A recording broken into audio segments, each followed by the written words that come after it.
Yun guys, good morning. Silip lang tayo ulit sa mga nest box ng ano natin, alaga nating African lovebirds.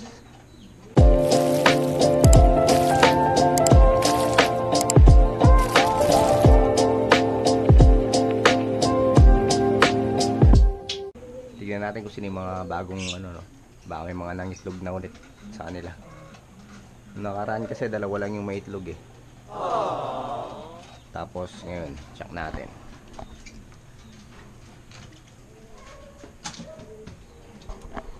Dito sa wild type natin, check natin.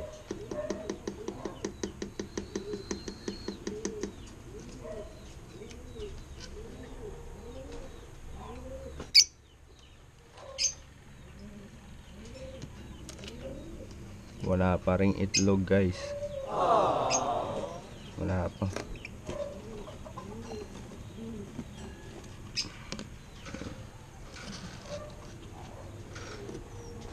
Dito naman tayo sa back to back Pablo palay natin. Tingnan natin kung mayroon na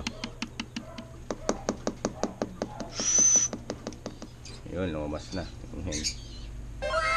Mapapansin nyo mag-amaga yung pit nyo. Pero di natin alam kung may egg na.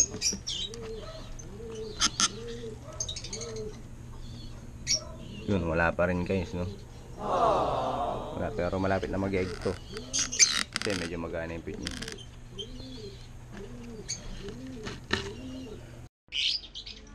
Tapos dito tayo sa guys, sa papel follow project natin. Check natin kung okay ito yung mga itlog nila. Malapit na mapisa to. Nung March 15 sila nag-egg. Bali sa April 5 to expected yung mapipisa yung mga itlog nila, no? Ang araw ngayon April 2 na, 3 days na lang. Sanay naman sa akin itong mga magbukas ng nest box. Sana all.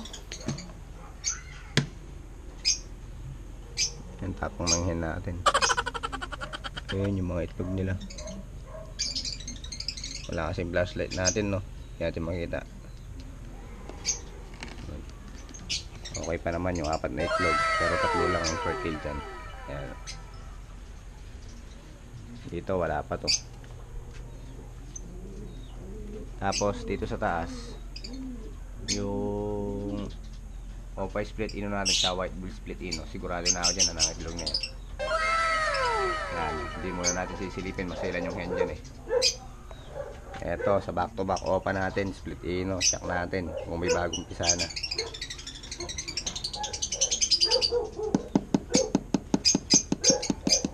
Ayan yung cock natin.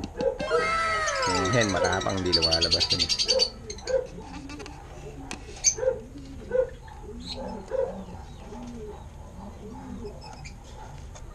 Nanunuka.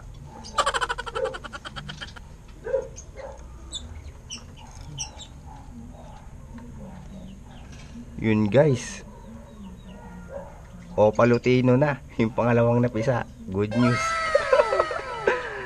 Yun, nice one.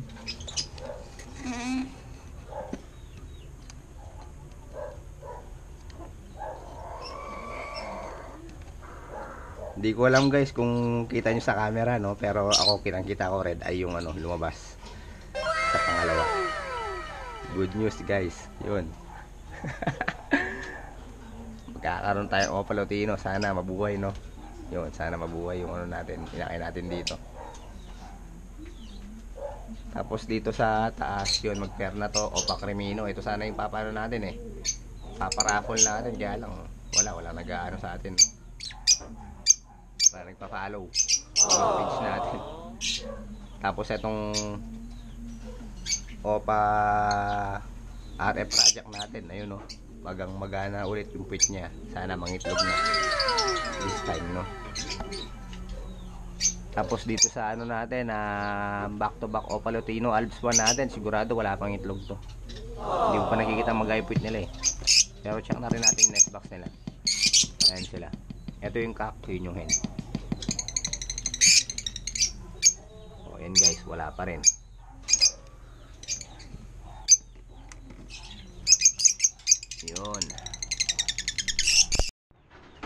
Yun, sabi ko naman sa inyo guys, di ba? kapag nakapagpalabas tayo ng Opa Lutino dito, paparaffle natin. Pero syempre may rules yun bago natin iparaffle, no? Update ko kayo sa rules. Sa pupost tayo, no? Paparaffle natin to sigurado. Yung Opa Lutino na to na napapisahan nila kung mabubuhay, no? Yun lang. Ingat and God bless mga kaibon.